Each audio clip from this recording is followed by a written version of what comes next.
Hello friends.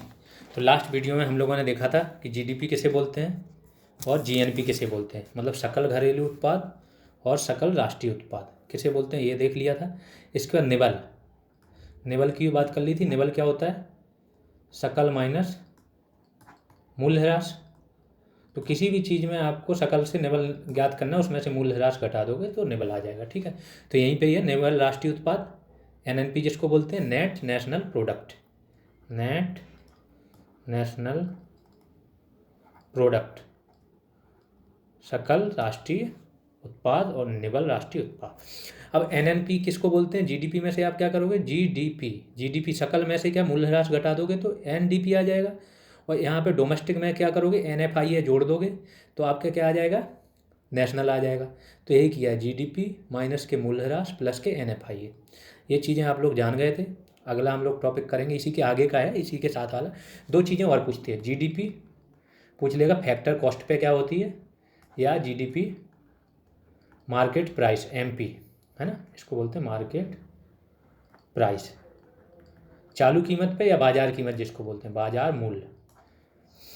अभी अपनी जो जीडीपी होती है वो आपकी बाजार मूल्य पे ही ज्ञात की जाती है। 2014 के पहले क्या होता था? ये आपकी एफसी फैक्टर कॉस्ट, कारक लागत पर, फैक्टर कॉस्ट पर ज्ञात की जाती थी। ठीक है, अब आते हैं इनमें अंतर देख लेते हैं। मार्केट प्राइस क्या होता है? तो कोई उत्पाद जब बनता है तो जब उत्पाद की जो वास्तविक लागत होती है कंपनी में जो बना उत्पाद, तो कच्चा माल लेबर प्लस पूंजी, जो उसने पूंजी लगाई वो, ये सबका लगा के जो उसकी लागत आती है, भूमि श्रम पूंजी उद्यमिता। तो भूमि का क्या होगा? किराया लगेगा। श्रम का क्या होगा? मजदूरी देनी पड़ेगी, मजदूरी। पूंजी का क्या होगा? प्रॉफिट लेगा वो, फिर है ना, प्रॉफिट या लोन का ब्याज लगेगा पूंजी पर, तो पूंजी पे क्या है? ब्याज। और उद्यमिता का क्या होगा? प्रॉफिट। ये चारों चीज़ें लगने के बाद जो कोई चीज़ बनी, तो इसमें प्रॉफिट हटा दो। अभी किसी चीज़ की जो वास्तविक कीमत होती है बनाने में लगी हुई, उसको बोलते हैं फैक्टर कॉस्ट, ए वाली, साधन लागत या कारक लागत। तो जो उत्पादन में जो चीज़ उसकी कॉस्ट आई, ठीक है, ये आ गई आपकी कारक लागत पे। इस कॉस्ट में जब उत्पाद कोई बन गया, कोई वस्तु बन गई, जैसे आपका क्या साबुन बना, तो किसी कंपनी को साबुन बनाने में जो उस कंपनी की लागत आई वो क्या होगी? कारक लागत। अब इसमें क्या करेगी गवर्नमेंट इस पर अप्रत्यक्ष कर, कस्टम ड्यूटी नहीं, अप्रत्यक्ष कर मतलब कस्टम नहीं होता, इस पर गवर्नमेंट अप्रत्यक्ष कर लगाएगी जिसको बोलते हैं एक्साइज, उत्पाद कर। ठीक है, एक्साइज ड्यूटी लगाएगी आपकी, तो ये इसका रेट क्या होगा? बढ़ जाएगा। प्लस क्या करेगी गवर्नमेंट? सब्सिडी भी देगी। अलग अलग उत्पादों के लिए गवर्नमेंट क्या करती है? सब्सिडी देती है। तो जैसे अभी इलेक्ट्रॉनिक्स की जो आईसी हैं, आपकी चिप्स हैं, वो मार्केट में उपलब्ध नहीं है, तो गवर्नमेंट उसके उत्पादन बढ़ाने के लिए क्या सब्सिडी दे रही है, तो पर यूनिट जो सब्सिडी देती है वो घट जाती है, और जो अप्रत्यक्ष कर लगाता है वो जुड़ जाता है। तो अप्रत्यक्ष कर को बोलते हैं एनआईटी, नेट इनडायरेक्ट टैक्स, और सब्सिडी होती है। जब ये अप्रत्यक्ष कर जुड़ जाएगा और माइनस की सब्सिडी क्या हो जाएगी? घट जाएगी। तो क्या बन जाएगा? ये मार्केट प्राइस पे आ जाएगी। इस चीज़ पे मार्केट में वस्तु बिकती है, तो वस्तु मार्केट में जिस रेट पे बिकती है उसको बोलते हैं मार्केट प्राइस। उस मार्केट प्राइस में से गवर्नमेंट ने जो टैक्स लगाए वो हम घटा देंगे, प्लस जो सब्सिडी है वो जोड़ देंगे, क्योंकि सब्सिडी जो मिलती है उससे वस्तु की कीमत क्या होती है? कम हो जाती है। सब्सिडी गवर्नमेंट डायरेक्ट किसको दे देती है? कंपनियों को, तो कंपनी उतना दाम कम करके बेचती है। ठीक है, तो अब ये दोनों चीज़ें आप समझ गए होंगे कि फैक्टर कॉस्ट पे किसी चीज़ की कीमत ज्ञात करनी है तो क्या करोगे आप? मार्केट प्राइस पे जो है उसमें अप्रत्यक्ष कर क्या करोगे? घटा दोगे और सब्सिडी जोड़ दोगे, तो क्या हो जाएगा? ये कीमत आपकी आ जाएगी क्या? फैक्टर कॉस्ट पे। ठीक है, अगला देख लेते हैं। अब अगला टर्मिनोलॉजी है आपकी राष्ट्रीय आय। तो अभी तक आप देख रहे होगे कि जीडीपी क्या है, जीएनपी क्या है। तो जीडीपी से आपको लगा होगा कि यही राष्ट्रीय आय, सब लोग तो इसी को ही आय बोलते हैं राष्ट्रीय आय। तो अभी तक राष्ट्रीय आय आया ही नहीं है, या दोबारा आप पढ़ा रहे हो?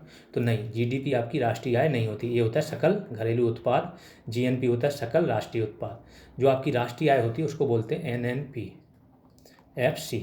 ठीक है, एक्चुअली ये एफसी आपका नीचे होता है, अभी बताता हूँ कहाँ होता है FC. N N P FC at factor cost, net national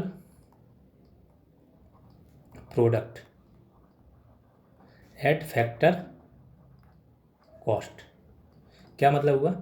जब आप जीडीपी होता है, जीडीपी में आप क्या करोगे, जीडीपी में से मूल्यह्रास माइनस के मूल्यह्रास घटा दोगे तो क्या हो जाएगा आपका, ये बन जाएगा एनडीपी। एनडीपी में आप क्या करोगे, नेट डोमेस्टिक प्रोडक्ट आ गया, जी में से मूल्यह्रास घटाया तो एन आ गया नेट।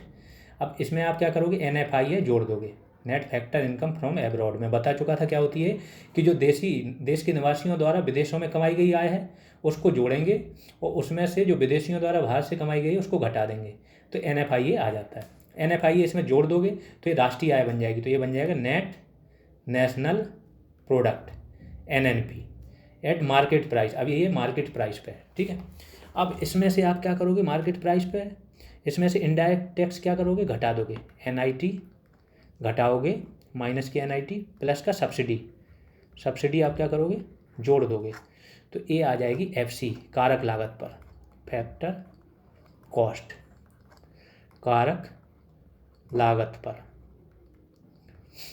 तो एनएनपी एमपी से क्या बन गया, ये एनएनपी एफसी, और यही आपकी होती है राष्ट्रीय आय, इसको बोलते हैं net national product at factor cost. बाजार कीमत पर नहीं होती है राष्ट्रीय आय, याद रखना। तो एनएनपी एफसी आप लोग समझ में आ गया कि इसका हिंदी में अगर मतलब समझाऊँ तो क्या होता है, देश के सामान्य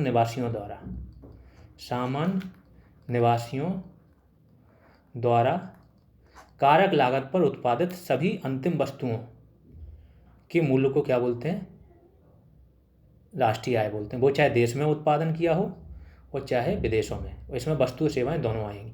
तो फिर से सुन लो, देश के सामान्य निवासियों द्वारा कारक लागत पर उत्पादित सभी अंतिम वस्तुओं तथा सेवाओं के मूल्य को क्या बोलते हैं, एनएनपी एफसी।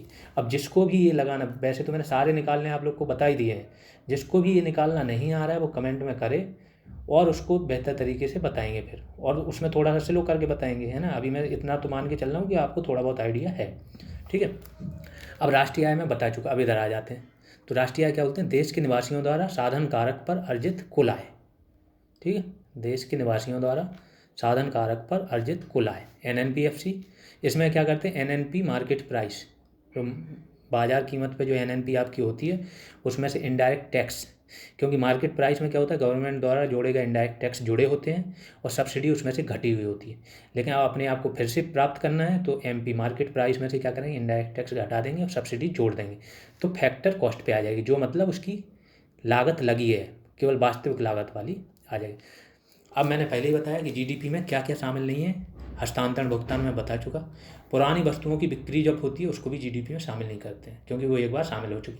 हाँ, इसके लिए जो दलाली, जो एजेंट अपनी फीस लेता है पुरानी वस्तुएं बिकवाने के लिए, वो क्योंकि सेवा है, वो सेवा की जो फीस होगी वो इसमें जोड़ दी जाएगी, ठीक है। और अब एक टाइम आता है प्रति व्यक्ति आय। तो प्रति व्यक्ति आय किसे बोलते हैं, अब आता है पर कैपिटा इनकम। तो पर कैपिटा इनकम क्या है, कुल राष्ट्रीय आय जो अपन ने निकाली है एनएनपी एफसी, और उसको जनसंख्या से क्या करेंगे, डिवाइड कर देंगे तो क्या हो जाएगा, आपका प्रति व्यक्ति आय निकल जाएगी। मतलब जो देश की कुल आय हुई उसको जनसंख्या से डिवाइड कर देंगे तो पर कैपिटा इनकम आ जाएगी, मतलब एक व्यक्ति कितना कमाता है ये आ जाएगा। तो ये सारे कॉन्सेप्ट अब मैंने कवर करा दिए आपके दोनों वीडियो। जिन्होंने पिछला वीडियो नहीं देखा है वो जाके उसको देखें तो आपके पहले के जीडीपी जीएनपी क्लियर होगा। बाद में ये देखें, आप लोग चैनल को सब्सक्राइब करें और आगे फॉरवर्ड करें। Thank you.